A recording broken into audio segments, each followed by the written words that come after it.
ஏன் நம்மளோட மக்களுக்கு வந்து சிவிக் சென்ஸ்ங்கிறது ஒண்ணு இல்லவே இல்லை. அவங்களாம் நடிகர்கள் தானே, பட்டம் நடிக்கிறாங்க, பாக்குறது என்ஜாய் பண்ணு, அதோட விட வேண்டியது தானே. ஏன் அவங்கள ஒரு கடவுள் மாதிரி ஓ தலைவரே தலைவரே ஓ எதுக்கு?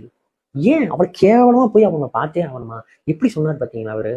நானும் போகுதுங்க. ஏன்டா இப்படி எல்லாம் வந்து யாராவது உங்க ஃப்ரெண்டோ யாராவது சொன்னா நீங்க எல்லாம் அடுத்த உங்க மூஞ்சில முழிப்பீங்களாடா, இல்ல பேசுவீங்களா? ஒரு ரணகலம் நடந்திருக்காது, என்ன பார்த்து நீ எப்படி சொல்லலாம் அப்படின்னு அப்படிதான் அவர் சொல்லிட்டு போறாரு. என்ன கேக்குறேன், ஏன் அந்த வெறி? எதுனால அந்த வெறி? நடந்து போனாங்கன்னா இப்படி எடுத்துக்கிறது, இப்படி கேட்கறலாம் இல்லை, இப்படி எடுத்துக்கிறது, எல்லாரும் இப்படி எடுத்துக்கிறது. என்னடா அவங்க செஞ்சு வச்ச சிலையாடா, இல்ல அற்புதமாடா? மனுஷங்க தான்டா. ஏன் போட்டு இப்படி தூக்கி வச்சு அவங்களையும் ஒரு பெரிய ஆள் நீங்க ஆயிக்கிறீங்க? அப்படி மதிக்கவே தேவையில்லைங்கிறேன். அவங்களுக்கும் நீங்க ஒரு செலிபிரிட்டிங்கிற ஃபீல் நம்ம கொடுக்கவும் தேவையில்லை. என்னத்துக்கு கொடுக்கணும்?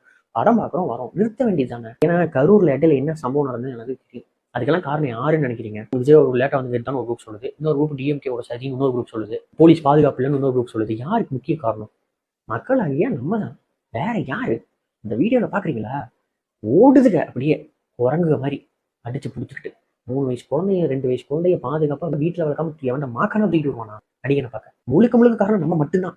எவனையும் குறை சொல்ல நமக்கு இந்த எந்த தகுதியும் கிடையாது. நம்ம ஃபர்ஸ்ட் சிவிக் சென்ஸ் மட்டும்தான். இதுதான் உண்மை. இப்படி லூசுத்தனமா இருந்தா எவன் என்ன வேணா பண்ணுவான்.